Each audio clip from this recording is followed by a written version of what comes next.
So you must be wondering, why do we have the Volkswagen Tiguan with us today when it looks the same from this angle?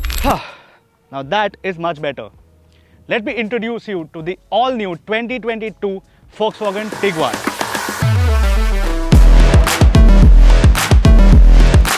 Now the Tiguan was first launched back in 2017 and we saw a generation which was the all-space that came later. 2 years later this was discontinued and now we see a refreshed avatar of the Tiguan. Let us dive into the details and see what's new about this car. Interestingly, these aren't your standard headlights. These are matrix LED headlights with an IQ light consisting of 24 individual LEDs that help illuminate the road better. What is also new are these integrated DRLs. Furthermore, the grille design is also new, consisting of these 3 chrome strips and their all new Volkswagen logo prominently displaying on the front. Volkswagen has garnished the Tiguan with oodles of chrome to keep us Indians happy. Look at the Tiguan from the side and it is very difficult to be able to differentiate between both generations. Although the giveaway are those 18-inch alloy wheels and that chrome garnish that you see on the side.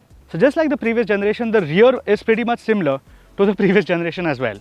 Although keen-eyed viewers will notice this distinctive looking LED taillights and this design on the inside and the rebadging of the Tiguan logo from here to there. Sit inside the all-new Volkswagen Tiguan and you're welcomed by the same level of sophistication and class that you used to get in the previous generation. The fit and feel of the plastics, the fit and finish is all top-notch, just as you would expect from a Volkswagen. What immediately catches your eye is this all-new flat-bottom steering wheel with paddle shifters. Further, you're greeted to a fully digital 10-inch digital display which shows all the essential information that a driver would need. The readout of the display is crisp and clear, making it easy to read and understand. At the heart of the dashboard is an 8-inch touchscreen infotainment system that supports Apple CarPlay and Android Auto through a Type-C USB port, but not wirelessly. Speaking of which, nor do you get a wireless charger. While the overall feedback of the screen is counterintuitive and easy to use, what is really impressive is the option to use gestures to make certain changes on the screen, and then the screen hides the functions that are not important and showcases them only when you get your hand closer to the screen. Other tech features include a 3-zone climate control which are controlled by this panel. However, I must admit that I still prefer the old school way of manual knobs and switches to this touchscreen panel. One feature that I would like to point out is that Tiguan comes with heated seats and a heated steering wheel. Now this is one place where most Tiguan owners would like to spend their time and sit back and relax. And safe to say, nothing has changed in the rear. There's still plenty of headroom and leg room for passengers of the rear seat, and this seat has been set to my height. What remains similar to the previous generation is the ample amount of legroom and headroom that you get.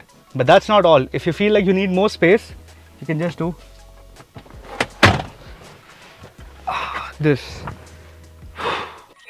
Like a boss. Oh yes, I keep the bank rolling.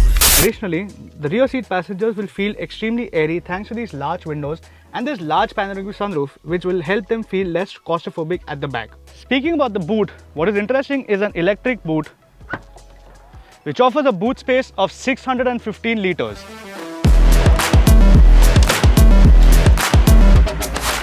Powering the Tiguan is a 2-liter TSI engine producing around 190 PS and 320 Nm of torque.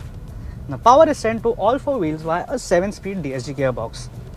Speaking about the gearbox, the shifts are extremely quick, and yes, the gearbox is extremely responsive no matter what gear you're in. Speaking about the engine has a lot of grunt and makes overtaking a breeze. The steering feedback, on the other hand, does feel extremely soft, but it does help when you're in the city because you can maneuver the car through no matter what turn it is. The suspension, on the other hand, is extremely supple and soft, which yes, can be a little bit of a concern for people who like driving hard because they would like a stiffer suspension and harder steering feedback. But for city roads such as Mumbai, you would want suspension that is this soft. The brakes have a pretty decent bite to them as well and do stop on a dime no matter what the emergency is. Now safety is a very important aspect for the Indian buyer and Volkswagen has you covered there. What you get as standard is 6 airbags, ABS, EBD, traction control and a whole other host of safety features as standard. What you also get is a limited slip differential, disc brakes on all 4 wheels, which does make this car pretty safe. Now we do have to wait for the global NCAP results to come out, but I'm presuming this will do pretty well there as well. Talking about the comfort that this car has to offer, yes, you do get the comfortable suspension, but that is not all. These seats are extremely supple and comfortable, and yes, on long journeys you won't be very tired in these. The visibility that you have out on the open is pretty decent looking at the windscreen and looking at the glass outside. You don't have a lot of blind spots. The added bonus is, thanks to the lower NVH levels, you don't have a lot of road noise, tire noise or engine noise that creeps into the engine that makes your journey tiring over long journeys. Now if you ask me, the Volkswagen Tiguan has a car that a lot of us has misunderstood. Most of us could not understand the true potential that this car has to offer simply because of the price tag that it carried before. But now, ever since it's been locally produced at their plant in Aurangabad, this carries a price tag of 31.99 lakh rupees.